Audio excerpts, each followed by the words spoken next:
doesn't care about you. That's why you need a medical emergency kit. It contains life-saving medications like ivermectin, Z-Pak, and antibiotics. Stock them before they block them.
Що ти робиш, блядь? Ти бидло, блядь!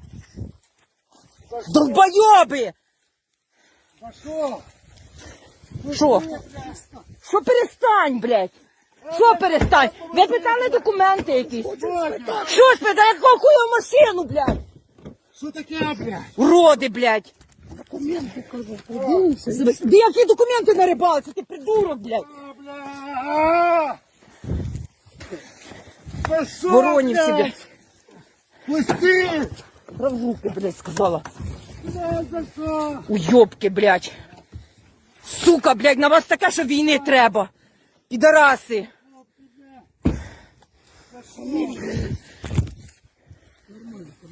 Це нормально? Це нормально? А що виключити? Що виключити? Бедлота йобана, блядь. Ні, телефона не виключу, я маю право його включити. Щоб ти здохло, блядь. Уродина. Прізвище, блядь.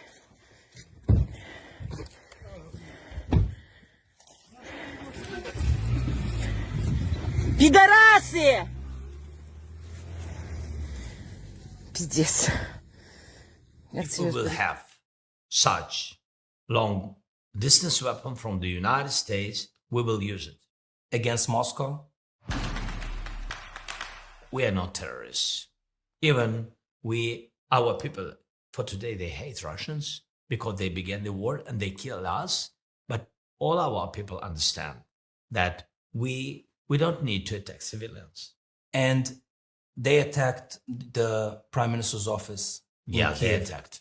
So if, what would you tell somebody who works at the Kremlin today? Would you tell him to make sure he knows where the nearest bomb shelter is? First of all, they have to know where their bomb shelters are. If they will not stop the war, they will need it in any case. So do you commit that if tomorrow President Putin agrees for a ceasefire of 3 months, 6 months, whatever, you will push forward to go for elections in Ukraine? Yes. And do you see yourself, after the war is over, staying as Ukraine's president also in peacetime? Or are you going to say, I served my country at its most difficult moment in history, and now I'm stepping down? If we will finish war with Russians, yes, I'm ready not to go. Because it's not my goal, elections. I wanted very much in a very difficult period of time. Be with my country, help my country. Yes, that's it, what I wanted always. My goal is to finish the war.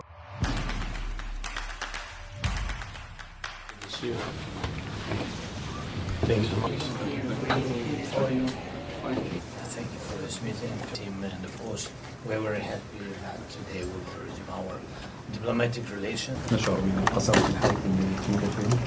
Syria Arab Republic.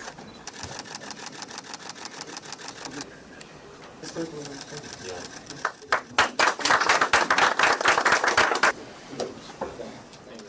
I'm not NATO, but I have a personal opinion. Yeah, what is yes, my opinion is we have to defend every square centimeter of the territory, and that means if there's an intrusion in the airspace, after warning, after being very clear, of course the option of shooting down a fighter jet that is intruding our airspace is on the table. Turkey did it 10 years ago. Yep.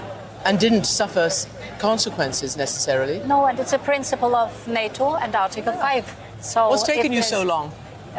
So I know you're not NATO, but what's taken the world so long? Because Russia has been really testing for such a long time. Is it time now to punch back in the nose? Russia is testing on all fields. I mean, that's a hybrid war that we experience since many, many years, that Russia is leading against the democracies of the European Union and others. And therefore, we fight back on all the different fields. And as I said, it's a decision of NATO, but I would be very clear, you don't touch our territory. And you were a former defense minister, I remember when we first met, for Germany. We have to be able to strengthen our families. No war, no migration, no gender. This is the Hungarian recipe. Thank you so much for your kind attention.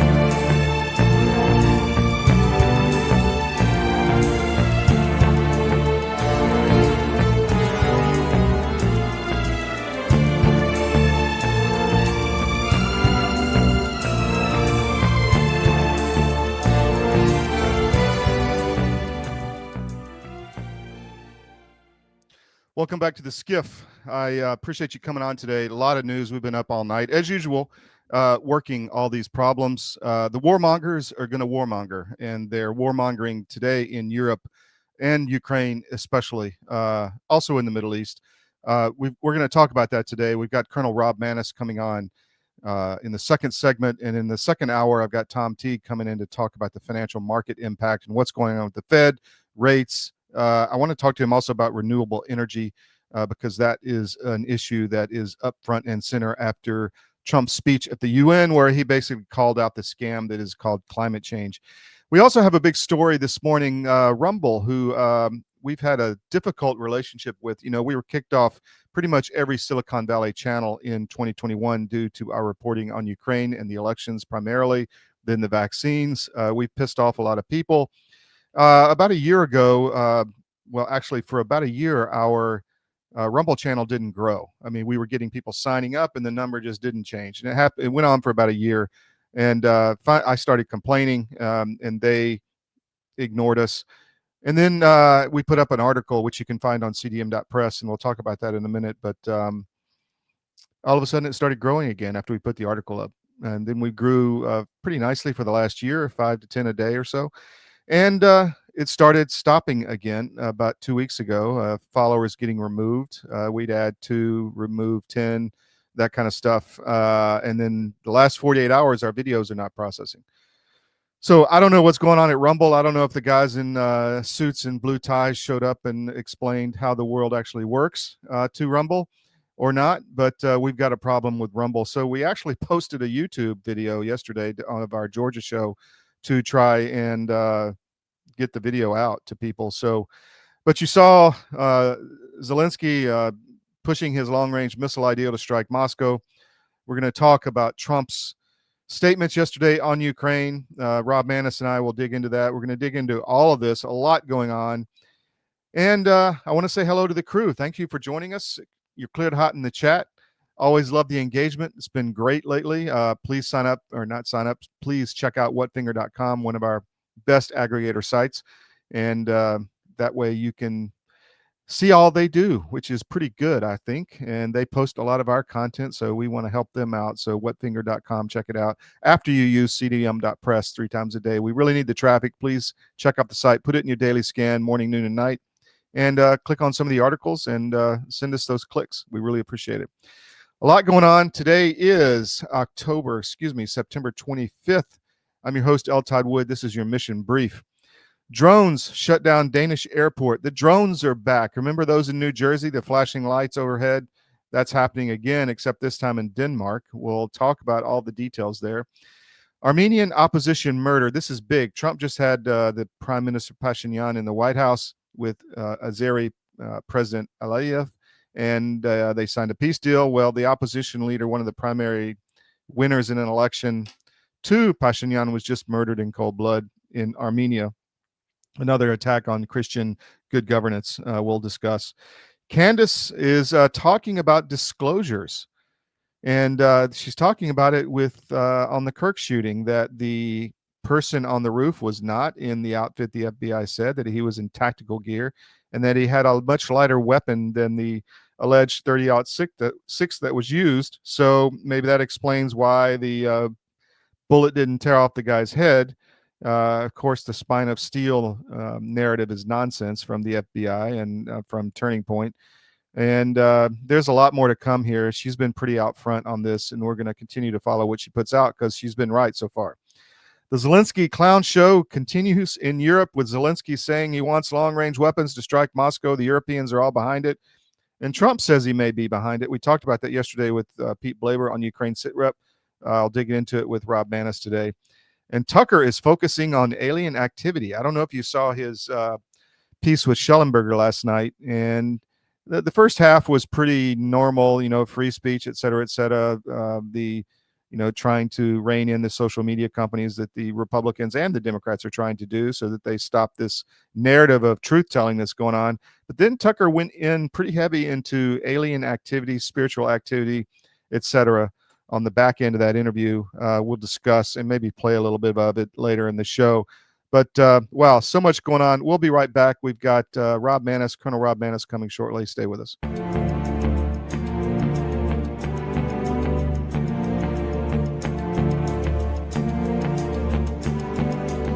Celebrate our newest launch, Rev 7.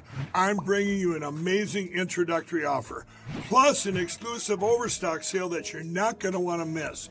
Rev 7 is our premium energy drink that tastes great and gives you energy all day with no jitters and no crashes. That's because there's no sugar and no caffeine. I'm so sure you're going to love Rev 7 that for a limited time you can try our 3-pack absolutely free. Or check out our Percale bed sheets. I can't believe I'm even going to say this. Every color, every style, every size, only $29.88. So go to mypillow.com or call the number on your screen. Use your promo code to save 20% on our Rev 7 12-packs, or try our introductory 3-pack absolutely free. And our Percale bed sheets, all sizes, only $29.88, even the queens and kings. Inventory is extremely limited, so order now. Pandemic, we can never be caught unprepared again. And so many Americans, when COVID hit, they had nothing in the house. Stores were shut down, and doctors' offices were shut down. And even if doctors prescribed drugs, hydroxychloroquine, ivermectin, pharmacists wouldn't fill the prescriptions. That was a nightmare. Now the situation is much worse. We have these horrible supply chain problems. In our emergency medical kit at the Wellness Company, we have 8 prescription drugs that are all potentially life-saving. Most people who died with COVID, they died in the hospital because they didn't receive early treatment. Every American family should have one of these.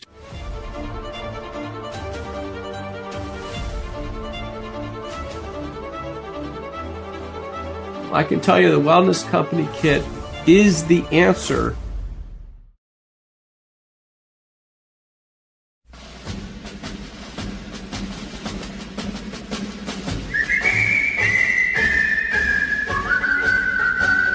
When Johnny comes marching home again, hurrah, hurrah, we'll give him a hearty welcome then, hurrah, hurrah. Oh, the men will cheer, the boys will shout, the ladies they Welcome back to the SCIF. I want to just throw a shout out to the to Mike Lindell at mypillow.com. Use promo code CDM, get the best discounts. Spend some time on there. The holidays are coming. We're always talking stocking stuffers and different gifts for people who may have everything. As you know, I highly recommend the mattress toppers. I travel a lot, and getting back to that thing is like, it's gold, man. I tell you, I sleep very good after that. So check out mypillow.com. He's got 600 products. Spend some time, support us, support Mike, and don't support the big box retailers who want to kill you. I'm going to bring in Colonel Rob Manis now, and we're going to talk drones, war, conflict, everything. How you doing, Colonel? Thanks for joining me this morning. Good, Todd. How are you, my friend? Oh, good. Busy, as I'm sure you are.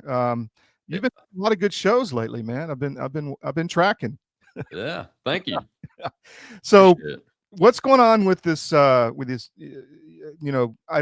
just saw it this morning, but the drones in Denmark. Any insight on that? And not necessarily this one, but the one in New Jersey in the past. You have any idea what's happening there? Well, I think, based on the open source information we've been able to glean since the Trump administration took power, is that what a lot of us suspected, at least part of what we were seeing in New Jersey, was government testing. Don't know what entity, don't know if it was DOD at the time, or Homeland Security, or FAA, any of those types of particulars. But as I said, I think a large part of that was government. I suspect it was Department of War activity off of the coast that was, being flown over land from a specific vessel. So we had a video up, very similar stuff over multiple airports, fighter bases in Denmark. The blinking lights, very similar. I mean, maybe NATO's testing something. What do you think? Strong possibility. It looked very similar. I took a look at the videos that you have on your article just before we came on. It's very, very, very similar. Even the citizens' comments are very, very similar. Yes. And of course, I'm sure everybody knows Denmark is surrounded by water. Yes. It's full of water. Yes, NATO forces, probably some U.S. forces on naval vessels may be conducting some testing, those kind of things. Because, one of the reasons why we should be conducting testing with drones, especially over military installations, is because I still believe we are behind in drone defense. Yes. Especially when you're talking large numbers of drones and first-person view drones with weapons on them, like what we've seen in the Russia-Ukraine war develop over time into very skillful operators and very skillful intelligence capabilities, and then very skillful tactics, techniques, and procedures in the air to get to their targets and destroy them. On both sides have developed quite extensively. So we're behind on defending ourselves, especially our fixed targets, which are, airfield. Yeah. And it's not just the offense, it's the defense capabilities. It's all of it, right? I mean, because it's become a light infantry war, as my good buddy, ex-Delta guy, Pete Blaber says. I mean, this is 1, 2, 5s going in, probing the lines, and, and drones coming in to try to stop them. And then you got countermeasures on the drones. I ran a video yesterday of some of the infrared shielding they're doing on the battlefield in Ukraine to stop, the acquisition at night and that kind of stuff. So you're right. It's really skillful in the way the tactics are evolving, and it's almost kind of rendered obsolete, maybe not obsolete, but vulnerable, a lot of the big weapon systems we have. What's your thoughts on that?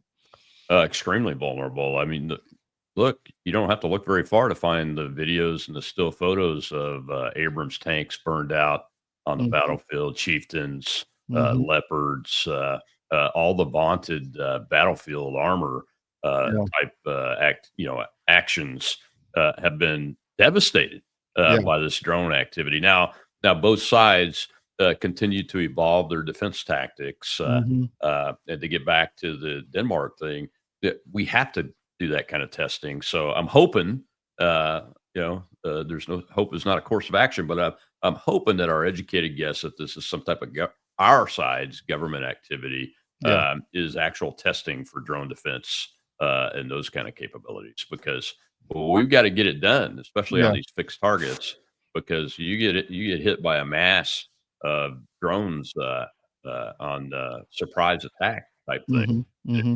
If you don't have your defenses worked out, then that's not a good thing. Now we have a lot of protection that we built from the Cold War for our fighter aircraft and those kind of things that are still in existence in Europe and still used, but they're probably not that well maintained like our HASs and those kind of things. Uh, Hmm.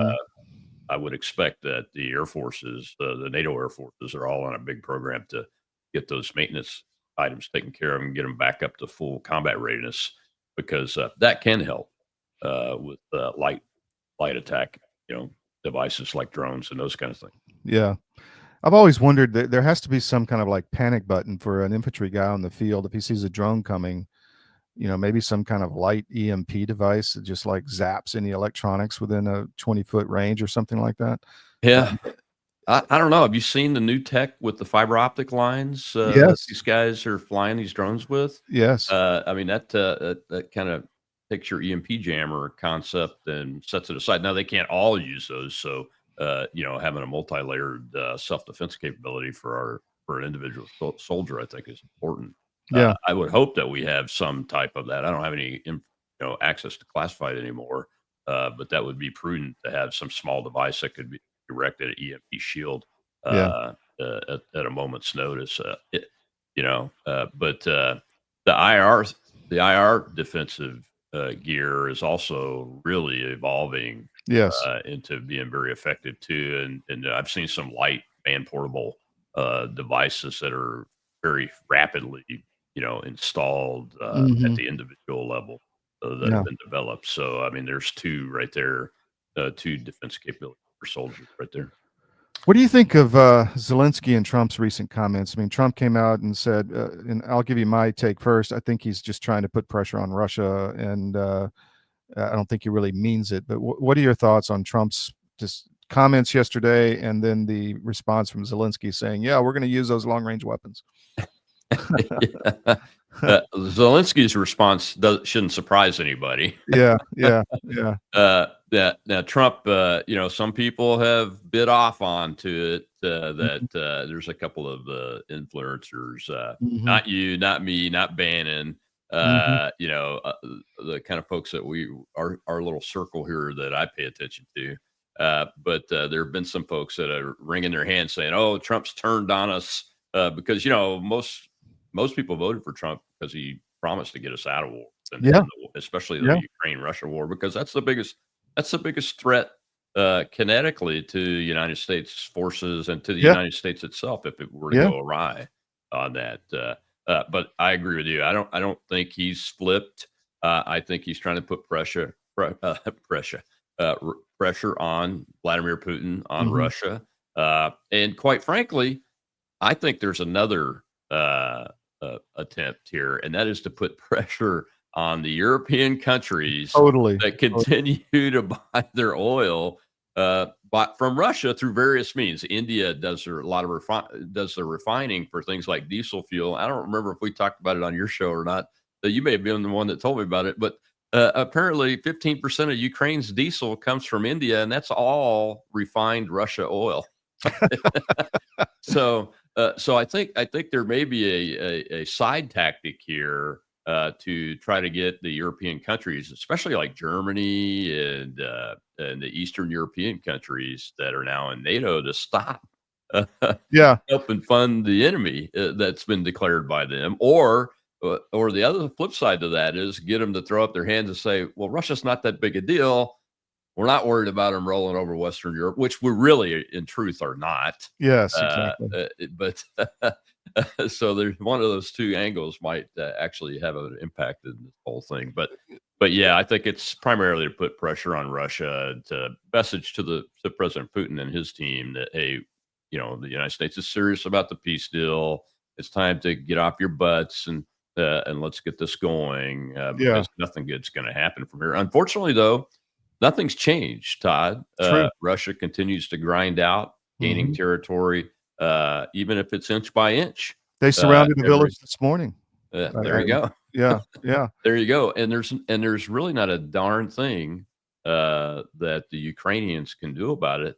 And this whole thread about the EU forces going in on the ground. What That's do a you? joke. Well, That's number one, what do EU forces? But even NATO forces. Look at the NATO ground forces that are available that are not United States ground forces, and tell me that there's enough there to make a positive impact to stop the Russian armed forces from doing what it's doing, which is gaining ground inch by inch.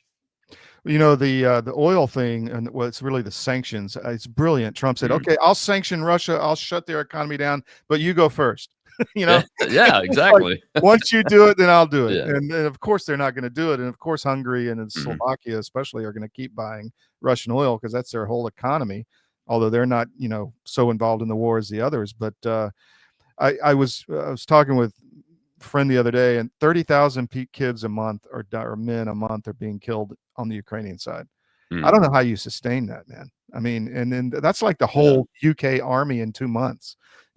It's like, Yeah, I think UK's got what 20 to 25,000 ground forces, right, in the Yeah, Army and Marine yeah. Corps combined. Yeah, So it's crazy. yeah, so one, how do you sustain that? And two, I mean, that's just freaking insane. I mean, Mhm. the amount of death that's going on, and we played one of the forced conscription things there, just out of control, man. So yeah, this can get really ugly really quick, and the Europeans have nothing to add. They're not going to put forces in there. They don't even have the training or the ability to withstand like the Ukrainians have done on their own. Well, let's say they did. Yeah. And of course, the NATO ground commanders and air commanders and sea commanders are all trained pretty Mhm. similarly. So, using independent thinking, innovative thinking, initiative, Mhm. audacity, all of that, which is different than what the Ukrainian forces. The Ukrainian Sure. forces are operating under Soviet leadership tactics, in my Sure. opinion, Yeah. still. Uh, uh, so let's say that EU countries, for sake of nuance, use their forces that would ordinarily be assigned to NATO forces to go in there, and Mhm. those commanders start acting like Western commanders and take the initiative and Mhm. everything. What do you think is going to happen to the casualty rates when that happens? On the Western side or the Russian side? Until we run out of those commanders, who will be killed, by the way, Yeah, of and course. a lot of those forces, what do you think is going to happen? The KIA and wounded rates are going to go through the roof Yeah. Yeah. because it's modern warfare. I mean, Yeah. I don't know what people are thinking, but it's wishful thinking if you think that a Western U.S. trained force is going to go in there with our kind of initiative and leadership on the battlefield, and casualty rates are going to go down. Absolutely not. And unfortunately, with the way the Russian forces are arrayed, those forces that we put in there will be at an extreme disadvantage. Yes. Extreme disadvantage Yes. because Yeah. they've got satellite mapped every inch of that battlefield. I Yeah. guarantee it. Yes. And I know we do too. But still, I mean, the challenge. It's not that we would necessarily lose, but it will be a long, bloody fight that's worse than the 30,000 a month that the Ukrainians are losing today. Well, you would see a You draft in the know? US. If we go in there with NATO, you're gonna have to draft people. I mean, we got 400,000 in the army. And half of those Oh, are oh combat yeah, troops. yeah. I mean, if it starts with European forces, it won't be Sure. very long at all until there's a panic call for U.S. ground forces to go in and save them. Yeah. Well, yeah. That's And what's going to then happen. yeah. Germany's You know, talking about the draft, France, wow. Uh, yeah. what is the biggest thing you think right now is the problem that the US military Department of War needs to focus on and deal with?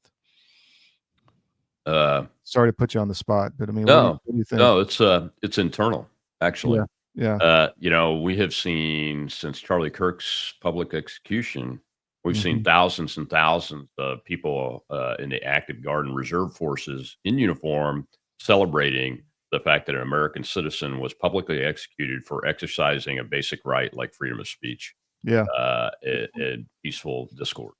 And that's a violation of each and every one of their oaths to the Constitution, and they need to be held accountable. And Pete Hegseth has seen the reporting on Mhm. social media from a very stalwart band of volunteers Mhm. to identify these people and report them, and said they will be held accountable. But there's also senior civilians that are like that, and so there's that piece of it. And then the other piece is replacing the mid to senior level leadership on the civilian side and the political appointments and the senior career policy making positions. It's not going fast enough, man. The Deputy Assistant Secretary of Defense for Military Personnel Policy, which is the position that places generals and admirals into positions. The reason why you're still seeing Biden people attempt to be placed in positions is because of her. She's still Wow. in office. She's a Biden appointee, the Jeez. Deputy Assistant Secretary of Defense for Military Personnel Policy. She also oversaw the recruiting fiasco during the Biden administration. What's her name? And her name is Stephanie Miller. Okay. And she works under Secretary of Defense for Personnel and Readiness, retired General Tata, Mhm. who is a good person. But he doesn't have enough forces to replace those people that are working directly under him. I think there's only one really solid permanent political appointee that didn't have to go through confirmation, another DASD in that area that's been placed. We got to fix that. Pete needs more help because if he doesn't get help from people like you and others that are sitting out here ready to go, and I'm not saying you're on that list or have volunteered to do that, but They don't want me people of your anywhere near. mindset. But people of your mindset, mine, even Steve Bannon's mindset. Bannon's a military guy. Yeah. We need people of our mindset that are good, solid leaders to be put in those positions now, not wait on the process. And there are ways to circumvent the time lag. And I know that Russ Vogt over in OMB knows those pathways to get that done. I know that General Tata is talking to folks and thinking about the right things and trying to take the right actions. But it's like the reinstatement stuff of the COVID folks. None of that has happened. Everything that's been reported that people have been reinstated has apparently been smoke and mirrors.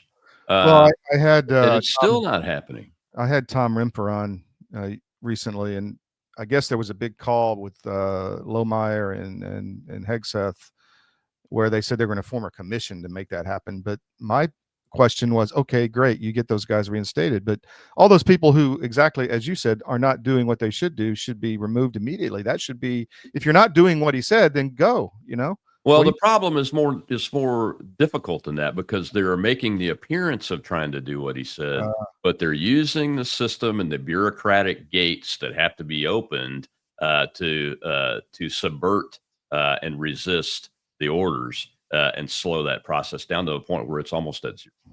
That's the problem.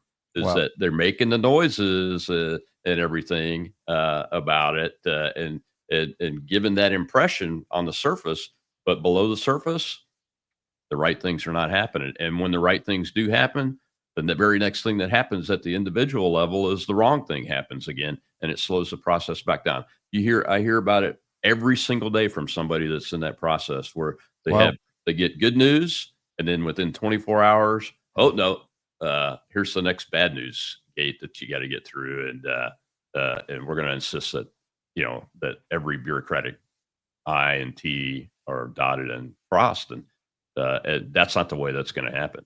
I think Secretary Hegseth needs to appoint a task force. There have been solid recommendations made by the STARS organization in writing and others working with them that have presented the organizational structure, proposed folks that could lead that effort and everything. That's going to have to circumvent all of these current bureaucratic process that their folks are being told they have to use, like the Board for Military Records Correction. That is the worst system to use to do that. I mean, they're like making officers that were majors, going on lieutenant colonel, even generals, go through MEPS as an accession.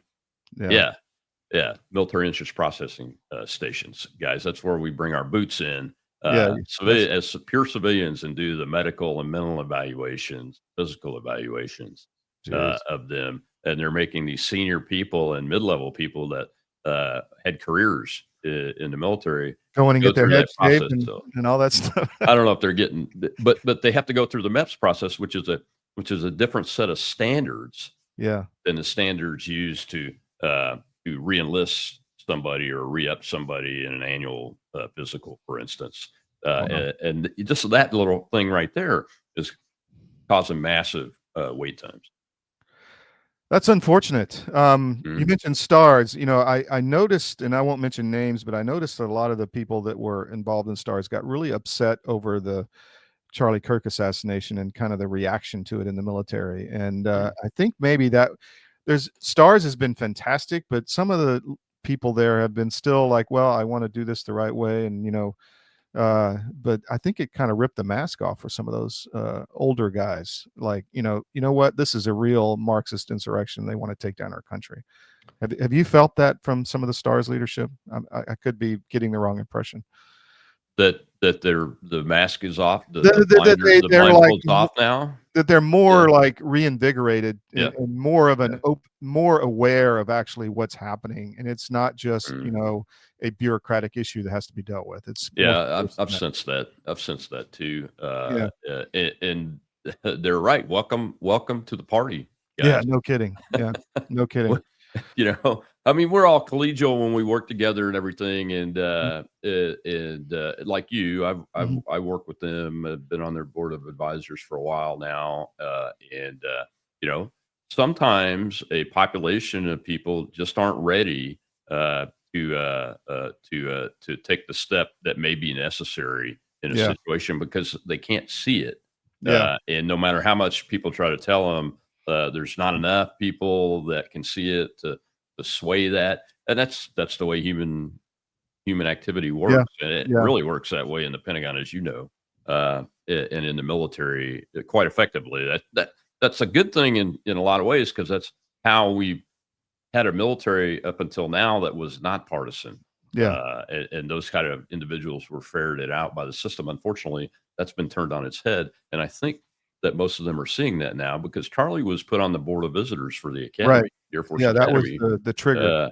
And I know that that he and some of those senior leaders at STARS were in discussions where they were educating him on what had gone on, because STARS is it's the heartbeat of this effort amongst all the service academies to stop the radicalization and racism and those kind of things in those particular schools and everything. So they're the heartbeat. They're the data storage folks, the information folks, and are the leaders in the separate.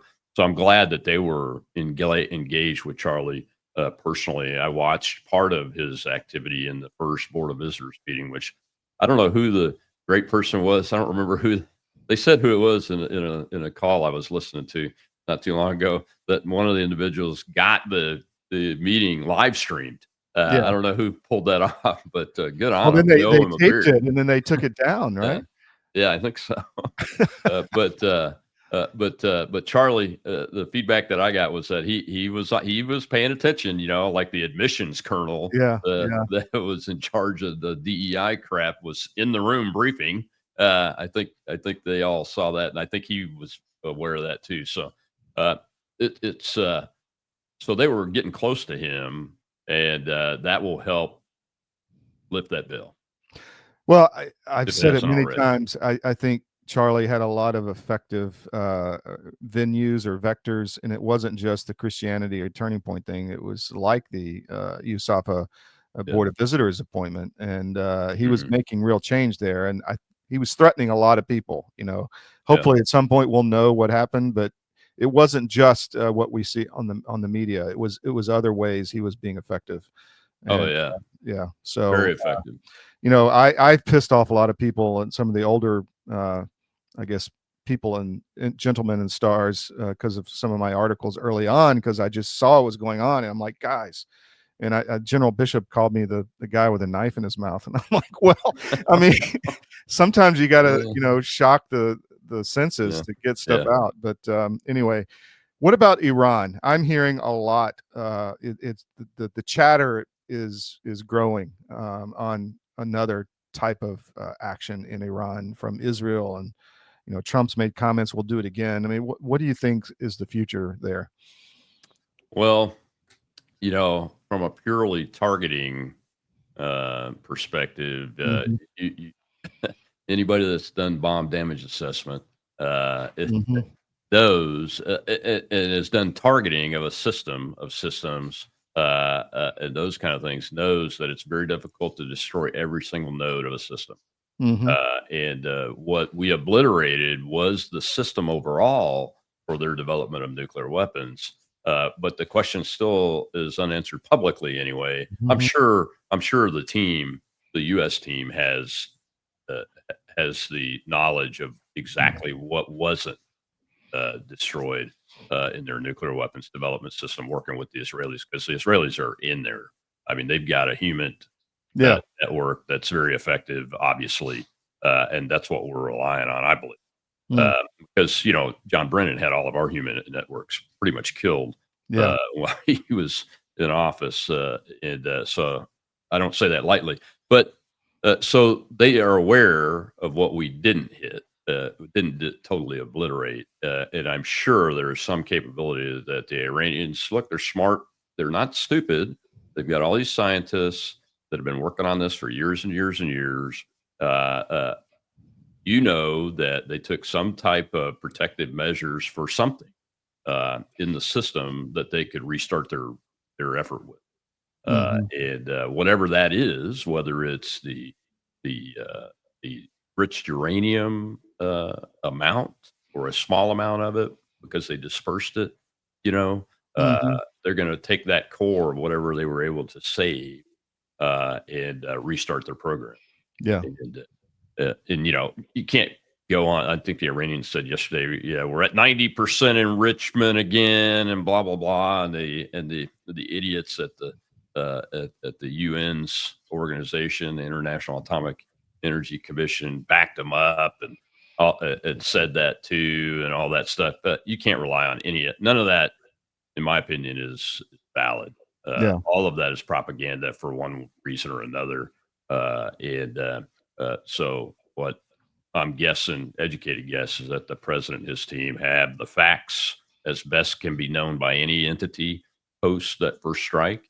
Mhm. And if they see anything that they think that they can take additional capability out and extend the time it might take for them to get a nuclear weapon further, there'll be some action by somebody on it. I would Yeah. prefer it not be the United States. Yeah, me too. Me too. I Yeah. I just don't want that at all. And Charlie didn't want that either. Yeah. Um, Last question. The EU, van der Leyen, and everybody's telling, let's shoot some Russian jets down. If they come here, and what happened? Turkey did it, and nothing happened to them, so we can do it too. What? That was during what when Turkey did it. That was during the fight in Syria with the U.S. Correct. and Yeah. NATO forces and And all that. Turkey did have consequences because Russia shut down their economy. They stopped all their tourists Yeah. going there, and Oh yeah, Erdogan got the love for Russia real quick. absolutely. Turkey did have consequences. Now, somebody that didn't have consequences is Donald Trump in the United States of America when we killed what 300 or 400 That's true. Russian Most troops people that don't were know about that. contractors. Wagner. Yeah. The Wagner guys. Mhm. There were very few consequences, none that I know of, real openly to us for that. And the president just said, "Look, you threatened my forces. Yeah. They're done. Yeah. If you want to do something about it, bring it." In fact, Uh, the Kremlin even declined to even respond or help them in any way. Yeah. I think the difference between the government leadership and Wagner leadership, there was a gap in agreement there quite Yeah. often. When I forget the gentleman's name. Prigozhin. Yeah, Prigozhin. That President Putin had in this life here Yeah. in this airplane Yeah. crash. Yeah. So yeah, I think there was a big gap there quite often in there, Yeah. and that's why, because Prigozhin was doing obviously stuff that wasn't aligned with the president of Russia or Duma or the oligarchy that they say controls the place. Well, the AC-130s kind of went crazy that night. But tell us about your show. What do you got coming in the future? Where can people find it? All of that. Hey, the Rob Maness Show, Monday through Thursday, live, 3 to 4 p.m. Eastern. You can find us on X. We simulcast to an X space for the live audience we take questions from. And that starts at 2:30 Eastern. And I try to stay on for 30 minutes after the live TV show until 4:30 Eastern. I can't always do that, but we're there. Shell runs it and everything. And we're on World YouTube. The Rob Maness Show is back up on YouTube. I had all of my channels destroyed by censorship. Yeah, me too. Except for my personal one. So I had been streaming to my personal channel, bought a premium subscription to it so I could do that and everything. And that's where the show's been going to. And it will continue to go there through my Substack page, but which is Colonel's Brief, by the way, on Substack. If you want to subscribe to that, then you could throw a paid subscription at us if you want. We don't ask for that, but the subscriptions are free. Same thing on X, by the way. Anyway, so the Rob Maness Show YouTube channel is back up and running. We are streaming to it with the live show, and we'll upload the post-edited shows to that channel too. If you want to go subscribe to that, just type in the Rob Maness Show in the YouTube search bar, just like you do on Rumble, and subscribe it, like it, share it, and those kind of things. And of course, still on Rumble, the Rob Maness Show and the World YouTube Live stream, where the show live streams to the network and everything. And we're on Facebook, Gettr, True Social Plus, Pickaxe. The show goes to Pickaxe through the live stream within about an hour, I think, after we publish it. So yeah, cool. We're excited about that because it's more eyeballs, not because we like frickin' Google or Alphabet or whatever that is, but because it's eyeballs, and we've got a small victory on this whole censorship thing. I totally agree. That forced them to do that. Now, if they'll just release my ad account so I can run ads. Yeah, that's a whole nother Google ads. And then Facebook needs to let me out of jail so I can get back to earning 10 grand a month in gross revenue off of my website at robmaness.com through my Facebook audience. And that's been going on since October 1st, 2020. Wow. Yeah. 5 years now. All happened about the same time. Yes. And I put an article out this morning. Rumble has been screwing with us. I mean, our videos are not processing. They've been defollowing people, daily. We were growing every day for like a year, and all of a sudden it went the other way for the last 2 weeks, which I find nefarious. So it's somebody doesn't like what we're doing, but anyway. Rob, thank you very much. Same people that didn't like Charlie Kirk. Charlie Kirk had two things going, but obviously he led with his Christian faith, but he said, I'm going to tell the truth and I'm not going to compromise. And that's what you try to do too. Exactly. Tell the truth. They don't like Thank you. Thank you. Always enjoy having you on. I appreciate you taking the time. Thanks, care. Brother. I'll be on Sirius XM David Webb show here in about 20 minutes. Oh, cool. Everybody check that out. Take care. Bye-bye.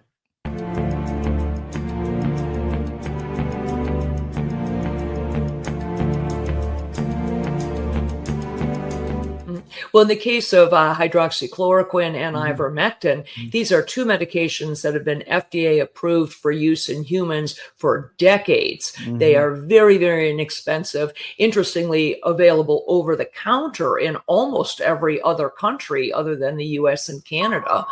You can just walk into a pharmacy and buy them like we buy Tylenol in much of the world because they're that safe. And we've known for decades that ivermectin has very strong antiviral properties. It has anti-inflammatory properties, and both ivermectin and hydroxychloroquine are what we call zinc ionophores. They help to move zinc from the bloodstream into the cell, which is where it needs to be in order to fight off a virus. So lots of application for these, and we have every reason to believe that those drugs also will likely have some efficacy against H5N1 or a number of other respiratory viruses that we may meet down the road. If you haven't noticed, gold has reached a new high, all-time highs actually, and keeps going up every day. Why is that? It's because precious metals are a long-time historical store of value. And if you own a portfolio and you have assets in the fiat currencies, i.e. stocks, bonds, cash, or whatever, you're vulnerable to hyperinflation, which is coming as our debt explodes another trillion every 90 days. It's really scary. So how do you protect yourself?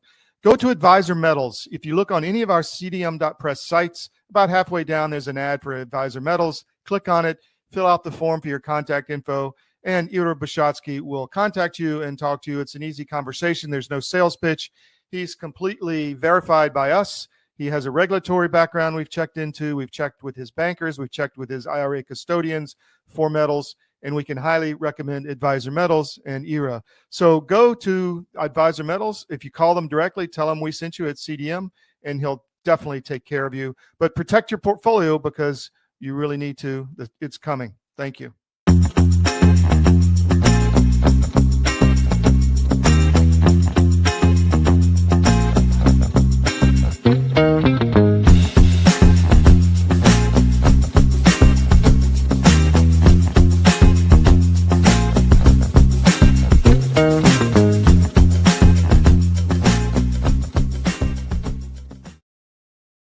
Welcome back to the SCIF. Really big X audience today. Love it. Please continue to follow us on X. The show is streamed across multiple of our X channels and also on Rumble, on Gettr, on YouTube. We load it after the show as long as we don't put anything in there that they're going to give us a strike for. So we're everywhere, and we want to keep growing. So tell your friends, spread the links about the show, and also put cdm.press in your daily scan 3 times a day. We're also on podcast. You can check the show out later and double time it if you want. A lot of people do that. I do that when I have like 20 minutes and I want to watch an hour show. I just double it up and it goes a lot faster. And we are a real wire service. We get a lot of stories that others don't and we get them early because we have people in the field. It's not just we're combing Telegram channels. We have people on the ground. And for instance, last night, which I'll bring up a story now, I just got to share the screen here, but in Armenia, we've been very active in Armenia. We were there in Yerevan again recently, and there was just let me set the stage. Prime Minister Pashinyan was at the White House to do a peace deal with Azeri President Aliyev, and they signed the deal, and everybody's kumbaya. But Pashinyan is a globalist. He's been attacking the Armenian Apostolic Church. He's been bringing in migrants. He's doing everything that a globalist leader will do to try to destroy a Christian country, which is what's going on. And so we've been on the ground. We have people on the ground. We have a team on the ground in Armenia, and we're going to be back. But this happened yesterday. There was a mayoral candidate who won against the Pashinyan government in a certain jurisdiction in a big fight, and he was murdered right outside his home, shot walking to his car, along with another individual with him, and a third was put in the hospital, 2 dead and 1 in the hospital with serious injuries. So this was a Christian man with obviously a large family there. Horrific killing, and this is the opposition to Pashinyan, which was just in the White House signing a deal with Trump. Nobody's talking about all this, but we have people on the ground sending us this stuff, and this is big because assassination is becoming a thing to deal with our movement, right? I mean, you can see it. If you can't defeat them in the arena of ideas, you start censoring them. If the censorship goes away, then you have to start killing them. And that, I think, is what's going on. I think, unfortunately, you're going to see a lot more assassinations like this. Let me just scroll that up so you can see him. That's him with his family. And just horrific. I feel for the guy's family, and this is why we have to band together, and they can't kill all of us. So we have to fight for our children. But this was a horrific incident in Armenia, the first Christian country ever, and really a battleground for the persecution of Christianity worldwide. Let's talk about these drones real quick. In Denmark, 3 airports were shut down. They overflew fighter bases. Very similar, you saw in the cold open with the blinking lights, just like in New Jersey. Colonel Manus thinks this is a test, quite likely, by Western forces in testing our technology. That would make sense. And it would also make sense why the government is not talking about it and not giving explanations. There was a lot of, supposition back when it happened in New Jersey that they were being launched off ships, coming in and hovering and testing over certain areas. That may be true. And then the Biden administration came out and said that they were not anything to worry about. So interesting. We're going to stay on top of this phenomenon, but it's happening in other places. This is the article I put out on Rumble this morning. This is really disturbing because I emailed Rumble and I said, look, you're doing it again. A year ago, I emailed you because you were not letting our account grow. And all of a sudden, well, you ignored us. But then when I put up an article, you and everybody read it about Rumble, all of a sudden, magically, the account starts growing again, and it's grown for a year. And then about 2 weeks ago, it started stopping. The growth was halted. We'd gain 10 followers in a day, and 8 would disappear the next morning. That's continuing at Rumble. And yes, in the last 48 hours, 72 hours, our videos are not processing. We had 2 last night, the Georgia show and in one of our sabotage sit rep show, which did not process at all. We ended up having to post the YouTube version, which is strange because, YouTube canceled us 5 years ago. Maybe they're coming back online. I don't know. But good thing we had another option to post the Georgia show so people could see it. The live stream worked, but the video didn't process once it was live streamed. Again, very strange behavior. We put out another article. Maybe they'll leave us alone for another year. I don't know, but something is going on at Rumble. I posted on social media. The guys in suits and blue ties, dark suits and blue ties, showed up and told Rumble exactly how the world works, I think. So that's disappointing with Rumble. And I want to also talk about Candace Owens. She has come out in the last few days saying that the shooter on the roof was not in the jeans and t-shirt as has been reported, but she has an eyewitness. The guy who took that video on the roof, she actually talked with him. She says she didn't produce any evidence, but she says the guy said he was in tactical gear and that he had a much lighter rifle. It wasn't the 30-06 that everybody's been reporting and that was found in the woods. That wasn't what shot Charlie Kirk, or at least that's not what the guy had on the roof, that he had a much lighter rifle, kind of a tactical rifle. That would explain why there wasn't such damage to the body. And the spine of steel obviously was all garbage. So anyway, that's that.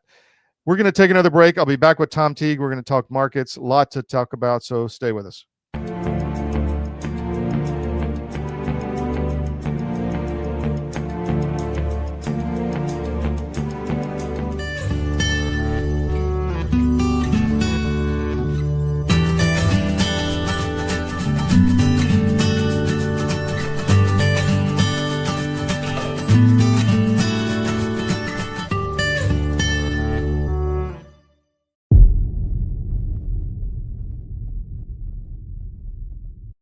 The bird flu is circulating. We're getting more and more press, more fear mongering, more warnings about this. First, let's start with that. What say you on? Well, what I say is it specifically is not circulating. It's in animals. There's one human, maybe 2 transmissions, no human-to-human transmission. And stand by, everybody. If there is some sort of sudden human-to-human transmission, you should immediately be suspicious that gain of function was involved with that. Just the fact that they're taking an animal virus and going nuts on it in the press and talking about it all the time, that to me leads me to believe that they have concerns that somebody is doing something with that virus, because this would not happen naturally, in my opinion. Our world is changing rapidly. Many crucial systems we depend upon are collapsing. And the most important system that is failing is the food supply. Mr. President, this Council is more than aware of the multiple challenges and threats the world is facing today. But the threat of famine, people starving slowly to death, must be a red line. These food prices are going to keep going up and up, and they're going to keep feeding excuse after excuse, narrative after narrative. Yeah, you're going to have to get off that treadmill and start getting more autonomous with your own food growing. You want to make sure that you can eat, because frankly, food is the biggest issue as we are going through these transitions. But amidst the chaos, there is a path to resilience. Marjorie Wildcraft is the female leader of the survival and preparedness movement. Marjorie has taught millions of people how to grow an abundance of food in a grid-down situation, even if you have no experience, are older, or out of shape. I've spent decades finding the fastest, easiest, and funnest ways for the average person to be able to grow a lot of food. I've created a step-by-step process that's so simple that even kids to elders have been using it in order to grow a lot of their own food. And you can too, even if you have no experience, you're older, or you're out of shape. Growing your own food is like printing your own money. Get started today.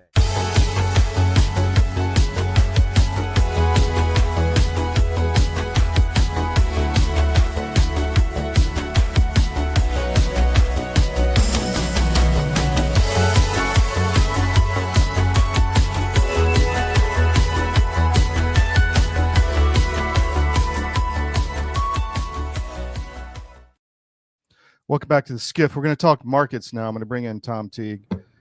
Tom, how you doing, man? Good. How's it going?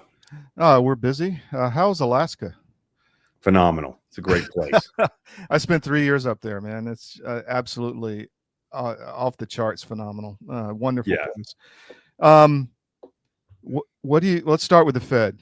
We've had drama in the courts over this. What say you? What's happening with the Federal Reserve?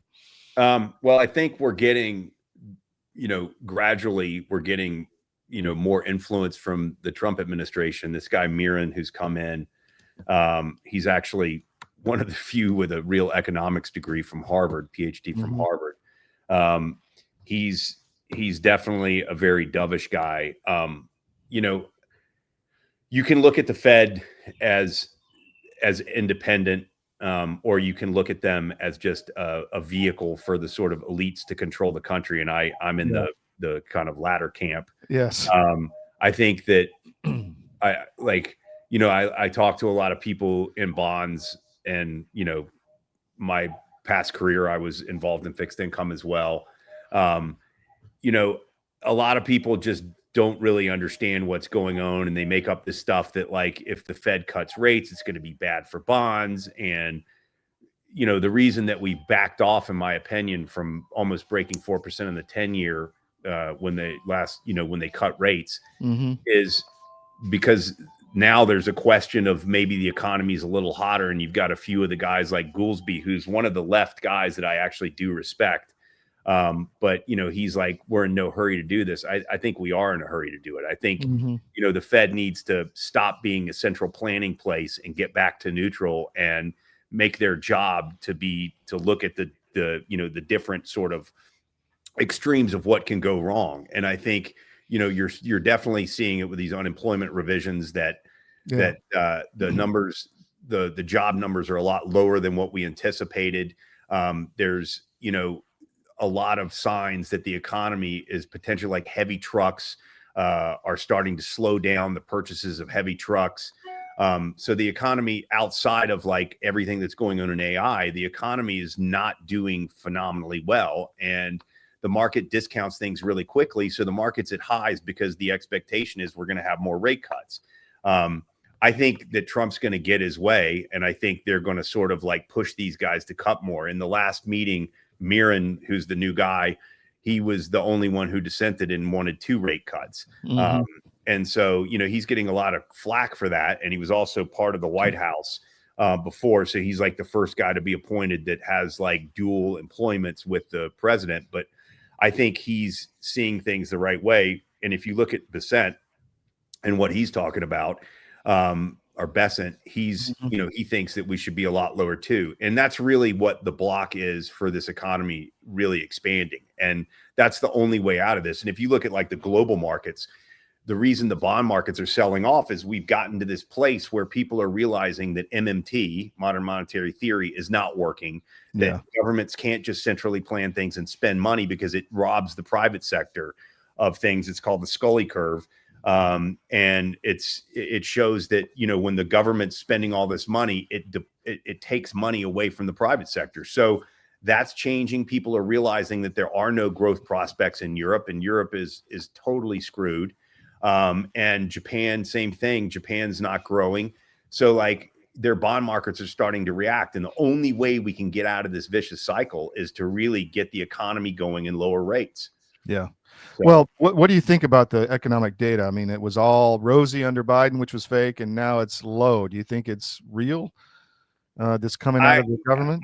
I question. I just, I haven't I don't really believe in this theory that that people do things just out of incompetence. I think that at a very high level, they put incompetent people in so that they can blame it on that. Yeah. So I would say that I think some of this stuff is done on purpose. And if it always works out in a particular way, like under Biden, it was really good until they needed to cut rates, and then it became really bad.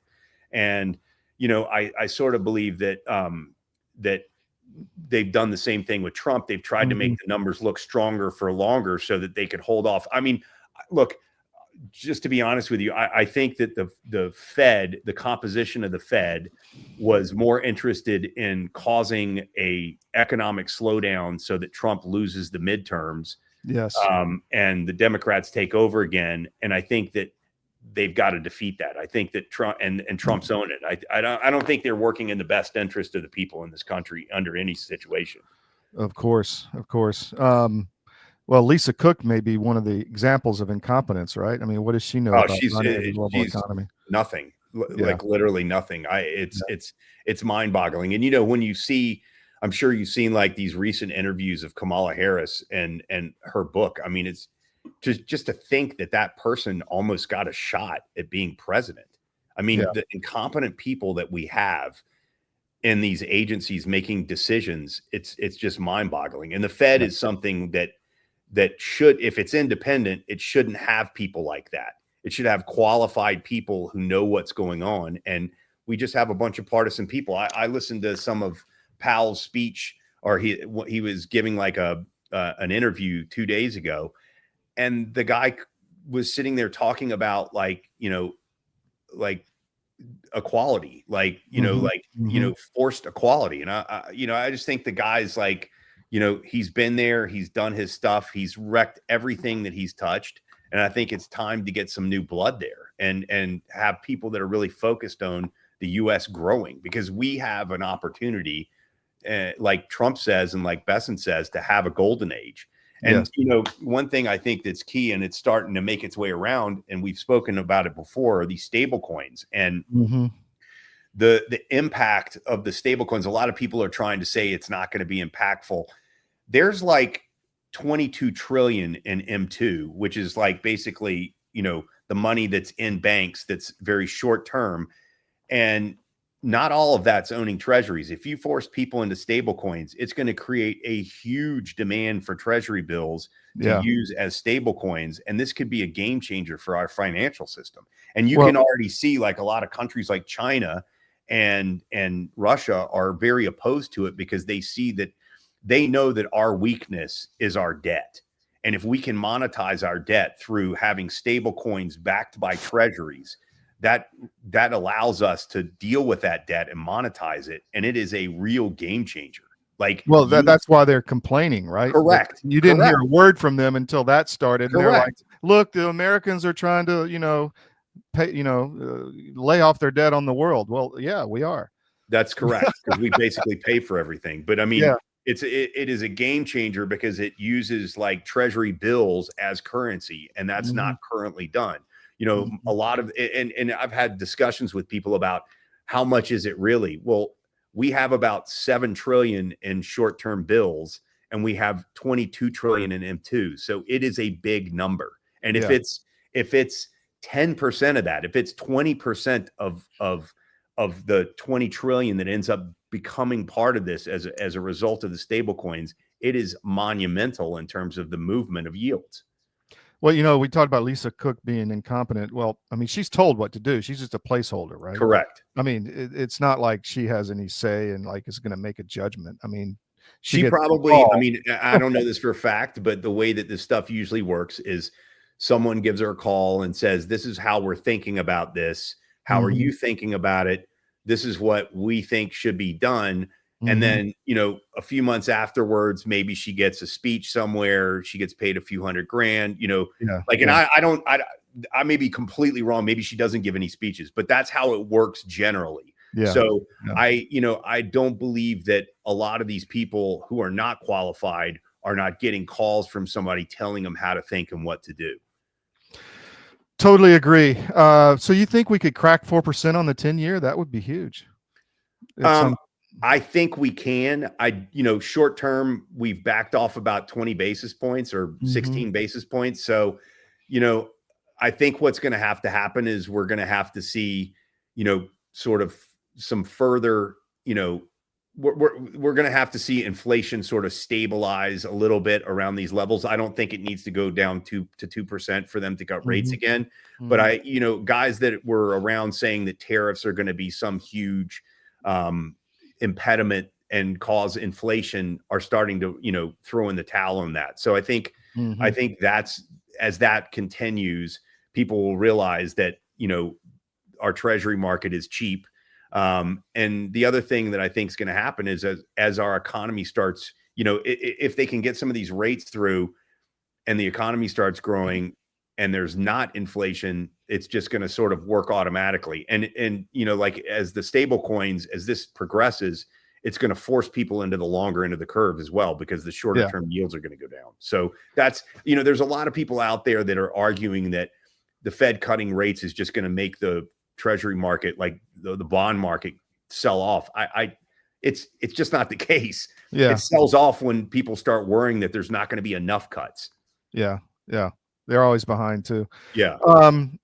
I noticed something this week after the Trump climate change speech, which I thought was brilliant at the UN. Yes. I don't know if you had a chance to see it. You were traveling, but the renewables spiked this morning in the markets, is from what I read on one of the email chains I get. But what do you think about that whole sector now?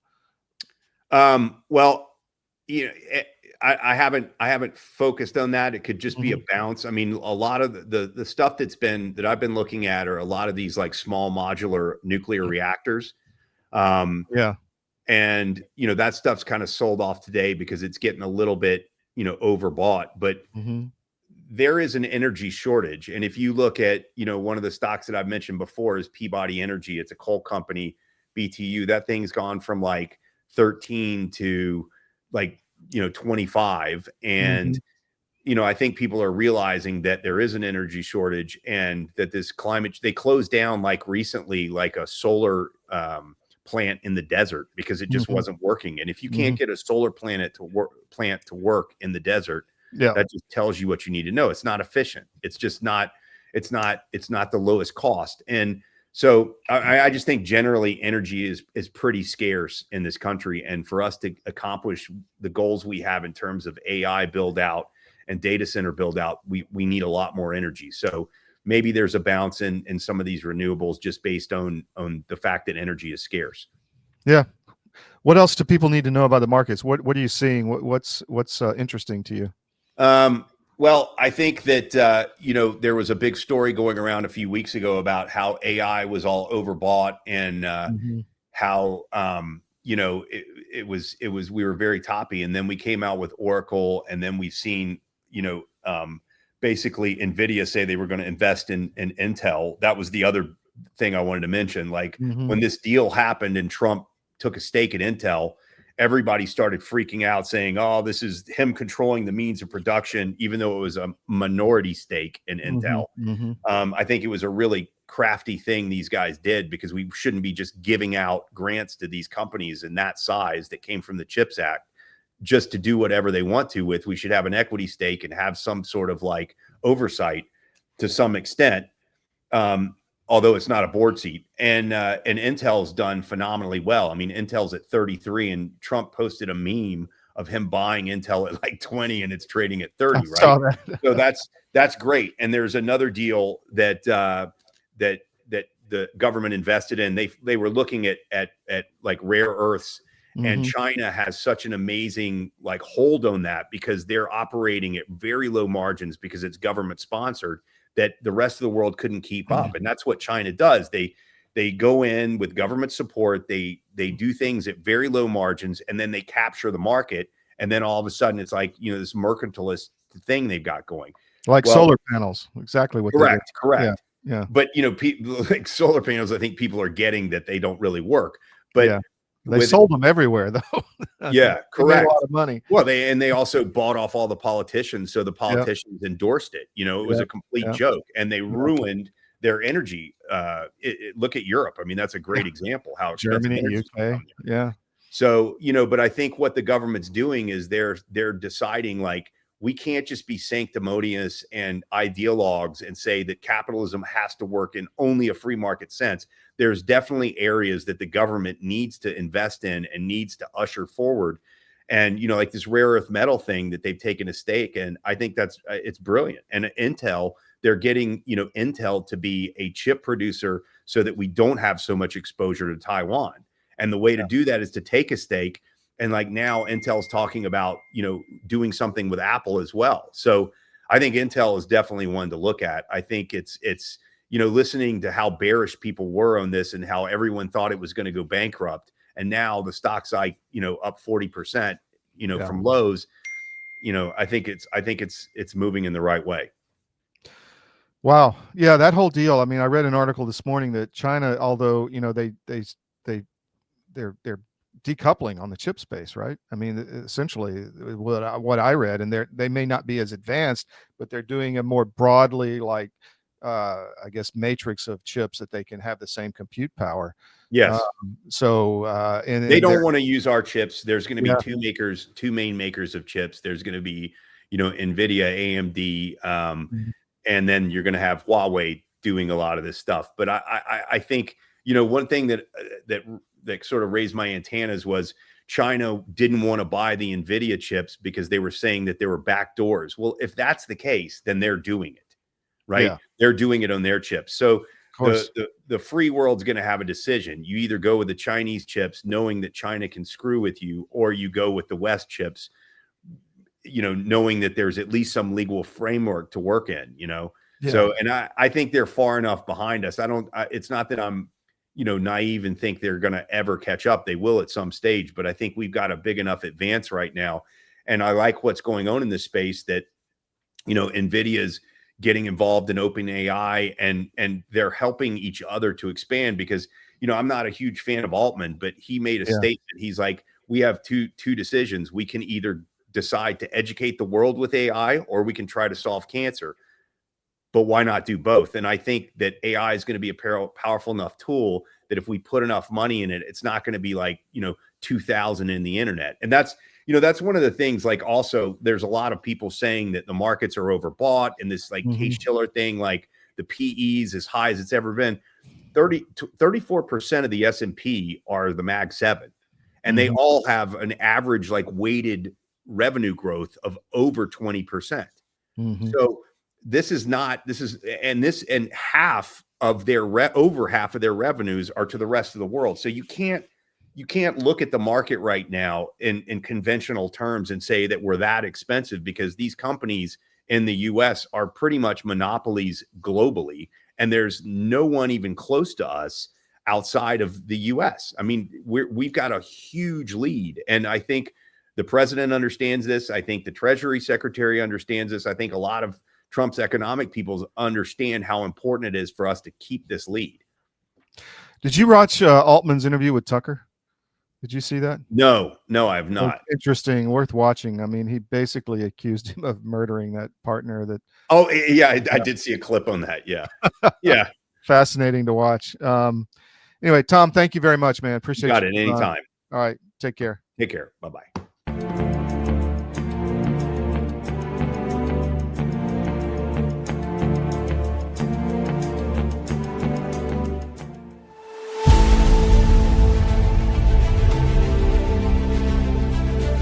Watching my friends gain more and more weight. And then eventually, I got to tell you, this is a little dark, but bad diet literally killed my whole crew. Wow. Diabetes, a stroke. I mean, all kinds of stuff. It's like, you had a stroke? You're not even 50 years old. You guys got to quit eating this stuff. Your body knows what's what. You're not conscious of this.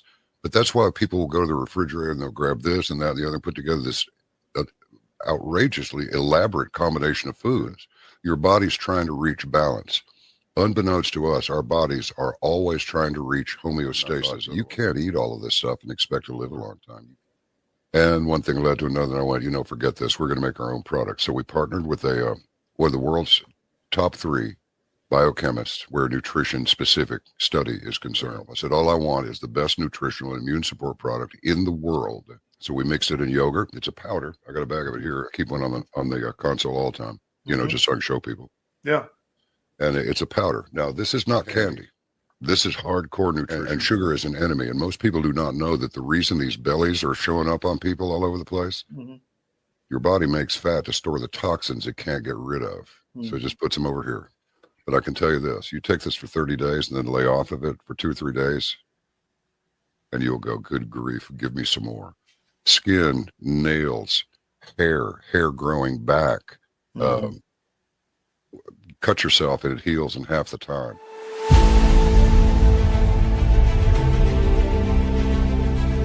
I'm David Cross, and you may know me from my election integrity work, but I also own U.S. Asset Management, an investment advisory practice.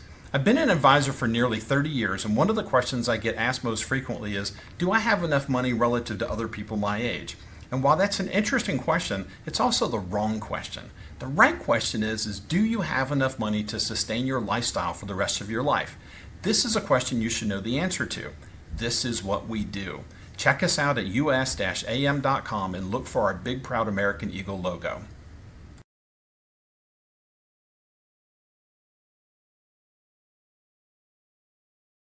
We have foot, slogging over Africa. Foot, slogging over Africa. Boot, moving up and down again. There's no discharge in the war. 7, 6, 11.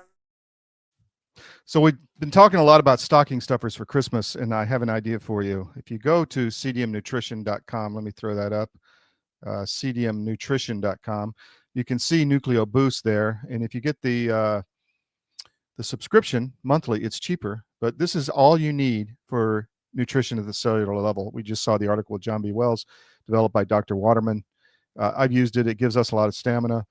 But what about a stocking stuffer of the Nucleo Boost capsules and monthly subscription? Great gift for somebody who has everything, and they will be able to not have worries about their nutrition at the cellular level. So just an idea. Also, my book, Currency, another gift idea for the holidays coming up. If you have someone that loves historical fiction and geopolitics and what's going on in the world today tied to history, this is it. I get fantastic reviews on this. It has close to 600 reviews on Amazon. It's sold tens of thousands of copies, and just a great book. Some people love it, some people hate it, but it's got, I think, 4.5 stars on average on Amazon after close to 600 reviews. So find Currency, the first of the Conor Murray series. The rest will be coming out republished again by History of Books, but this one is out. It's the first in the series. It's kind of a, I don't know, a cross between Tom Clancy and I don't know, think of a financial author. That's what it is. It's a financial thriller tied to history. People love it. Stay up all night to read it is the comment I get all the time. So find Currency anywhere on the web. So we've talked about a lot of stories. We've talked about the markets. We've talked about the wars, the drone activity. We've gone through the mission brief.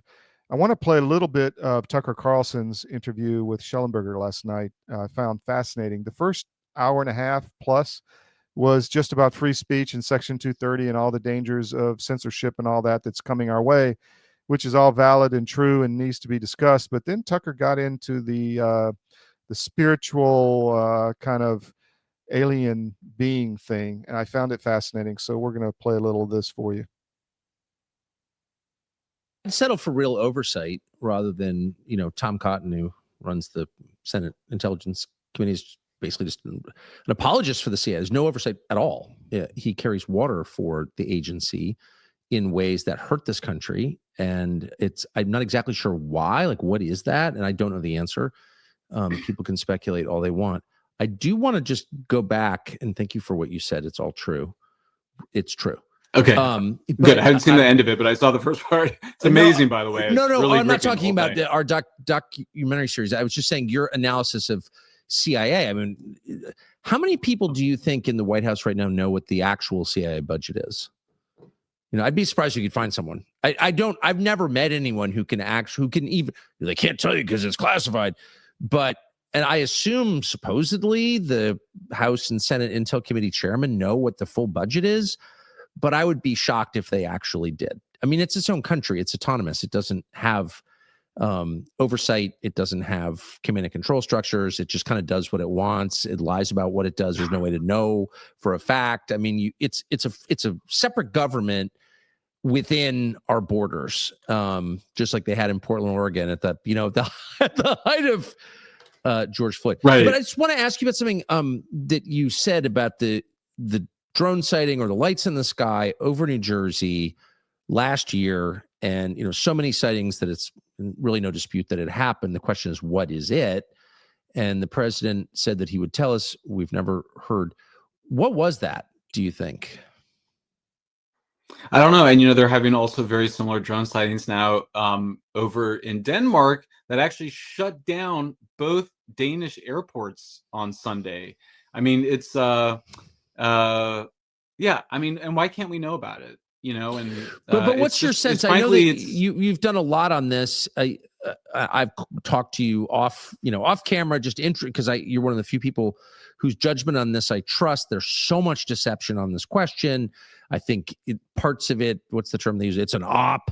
I think part of the explanation is, but at its core are physical phenomena that have been recorded in such volume at such scale that like something real is happening. And I know you don't really have the final answer on that, but what is your sense? Yeah, I mean, I think, look, first of all, the government is engaged in extensive disinformation on this topic, and that's just all confirmed. Like, right, it's been well documented what they've done. I mean, there's an alien crash retrieval manual that is officially, according to the official story, a total fake, a total fabrication. But I mean, when you look at it, it is extraordinary in its quality of, like, if it is a fake, I mean, complete with like the names of the people who checked it out and those people having been checked out. Who would do that? Like, why would you do that? Well, one story is that it was used as passage material to identify counterintelligence spies in the U.S. intelligence community. But nonetheless, there's been so much government misinformation. There's also been, efforts there's also secret, technology projects. I mean, one of the guys that testified at the UAP hearing last week just said that he has seen successful reverse engineering of technologies. There's a whole kind of Pentagon technological side of this that many other people have done so much better work on and reporting on than me, Jesse Michaels being one of the leaders of kind of unearthing it. I will say I don't think any of it could all be reduced to military hardware, either ours or somebody else's. I'm very confident that there's just way too many cases that don't fit that. I also think that Jacques Vallée has done really some of the most important scholarship on this. I find myself, and he just gave a presentation on it. He's the French character played by Francois Truffaut in Close Encounters of the Third Kind by Steven Spielberg. A French researcher who's just sort of an international treasure of UFO, cases. And, he's actually gone a very similar direction that you've gone. And I find myself going there a little bit too, which is that there is a spiritual element to this that I don't think is just purely attributable to technology, because the issue is such a Gestalt issue. Because, if you look like in a classic Gestalt, is it an old woman? Is it a young woman? Is this a spiritual issue sort of manifesting as sort of some high-tech hardware, or is it some high-tech civilization manifesting as something spiritual? I find myself really gravitating towards these cases, which is also where Vallée encouraged a lot of new research. One of which is my favorite, is this English woman in the countryside who had a UFO sighting in the 50s. And I would dare anyone to watch that. And she describes seeing, she's like a very working class English woman. It's a beautiful interview with her. Done, it's like BBC or somebody, and they just said, describe what you saw. She said she hears this noise. Her two boys are in the front yard. She sees a huge UFO over her house. He asked her to describe it, and she said, "What can I say? It was like a Mexican hat, like a typical, flying saucer with a dome." Her kids were there seeing it. She swears she saw it. She says there was two people inside, and they were beautiful people with long blonde hair and sort of slightly bigger foreheads, and sort of looking at her. And it ends so interesting. She says, we told people about this, and then we were ridiculed. And then she said, but it's okay because I know it happened. It's true. And I think I dare people to watch that and come away thinking that she was lying. I don't think she was lying. Yes. I also, as you know, I have interviewed a fair number of psychotic people living tragically on the street, and people in psychotic states.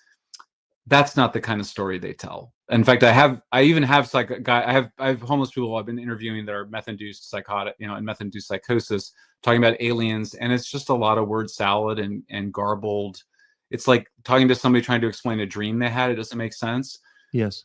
So I don't think she lied. I don't think she's capable. I think that most actors are bad actors. I don't think she's capable of having invented that and then persuading her children to lie with her. I think that she had that experience. I don't think she's psychotic.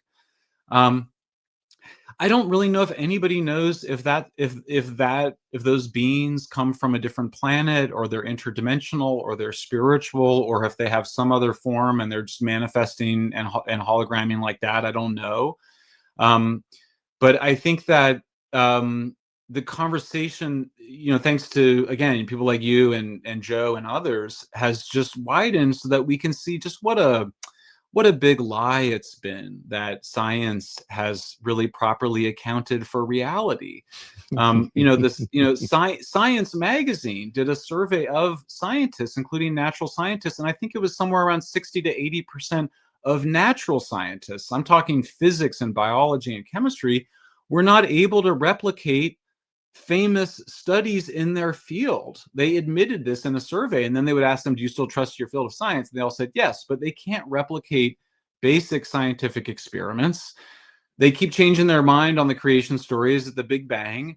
I think there's sufficient doubts about about human origins. And so, but like that was so taboo. That was so, you couldn't talk about that in polite society.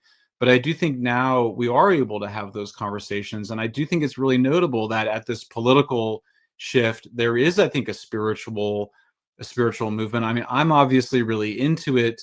Other people in my life are not as excited about it.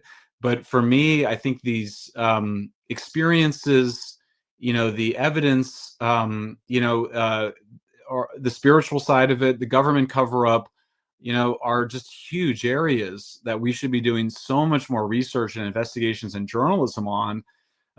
I get a little frustrated because I think sometimes, the conversation right now in the podcast world and in the conversation is just a lot of people are repeating and speculating about stories that we've kind of heard before or sort of know about, but we haven't put nearly enough pressure on the government to release or unredact the documents that we know exist, to come clean about what they appear to know and are unwilling to tell. There should be a real movement around this, and there should be consequences for members of Congress, because that's information that belongs to all of us. And if there's some evidence of non-human intelligence, or a lot of evidence, my understanding, I'm very confident that there are thousands of high-quality videos, photos, sensor data, radar data, a lot that the military is keeping from us and the CIA is keeping from us.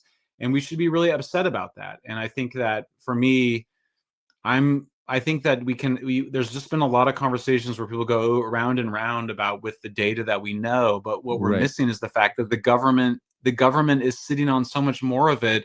And I find myself wanting to do more to force it out. And I'm getting frustrated. But I'm a little bit, I think, as you've seen, I'm on the one hand very grateful to this administration and the strong things it's done, on free speech and the disclosure it's done, certainly disclosing so much more than the last administration, but we still need a lot more. There's still so much that needs to be released on Epstein, on COVID origins, the whole COVID pandemic response, on the weaponization of FBI, the continuing rot. I mean, someone at the CIA told us pathological rot at the CIA, and we need to know what's going on with the UAPs. It's just the speculate, like you were saying before.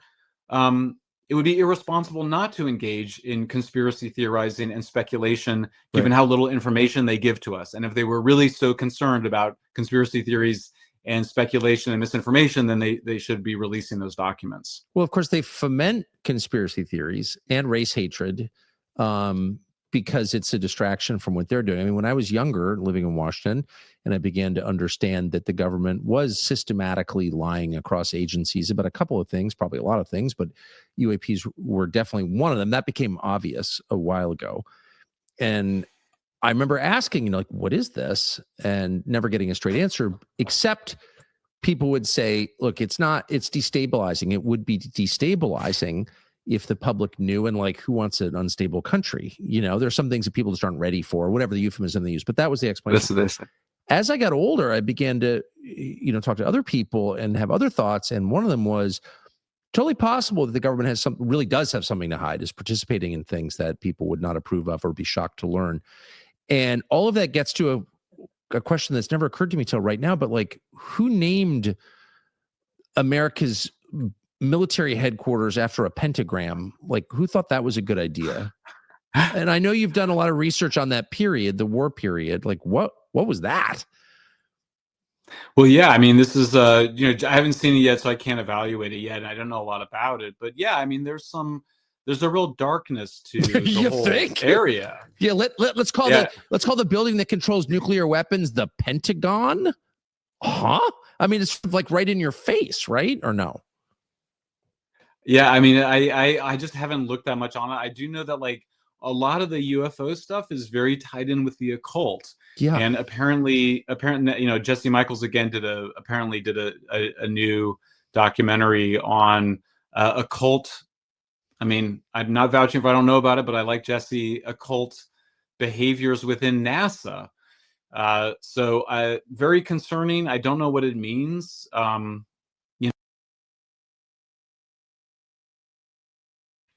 Welcome back to the SCIF. We're going to end it there and end the show. Hope you enjoyed it today. Again, please put us in your daily scan. I just wanted to show you some of that with Tucker because it's fascinating and newsworthy. And my sense is there's disclosures coming, and Tucker and others are part of a team to help condition us to what is actually coming. So keep that in mind when you listen to these people. Obviously, Tucker, Candace, others are not getting their information on their own. Somebody is feeding all these people. So the question is why and what the end game is. And our job here at CDM, which I've come to believe wholeheartedly from the beginning, is to help spread truth and to help get a place where people can come and really get good information. And I give you my word, that's what we're going to do going forward, is give you good information. We may be early, but we're usually never wrong. We're occasionally, and we'll make a correction, but we're not wrong. We were early on vaccines. We were early on Ukraine. We're early on Armenia. We're early on Beirut. So stay with us. We'll be in Beirut again next month, at the end of the month, and there'll be fascinating reporting going on there. Who knows where we're going to be in the meantime. But thank you for joining us today. Please support our sponsors. We need support. By the way, check out our no ad subscriptions. You get access to all of our content. We're putting out dozens and dozens of articles every day across the network and a lot of video. We need your support. So check out our no ad subscriptions. It's $10 a month or $100 a year. Pay the $100, get it out of the way, and you're good for 12 months. You get access. You can flip around to all of our sites, and no ads pop up on your phone. People love that, and no banner ads, nothing like that. So no pop-ups, nothing. So please support us that way. Top right corner of any CDM site, subscribe, no ads, and you can get that no ad subscription for CDM. Or just make a donation on our donation page, support us page on the top menu. And the second line of our main menu is all of our retail partners that you can also support us. So My Pillow, Gold at Advisor Metals, at CDM Metals, the Wellness Company for Health, the bookshop, the CDM bookshop. Check it all there. Second line of the top menu on CDM for our retail options. Check there before you buy something. and support us instead of, you know, the big box retailers that hate you. So we will see you tomorrow at 10 a.m. We'll have another big show, 10 to noon, Monday through Friday, and then Sunday at 2 on the Georgia show. Thank you. See you next time.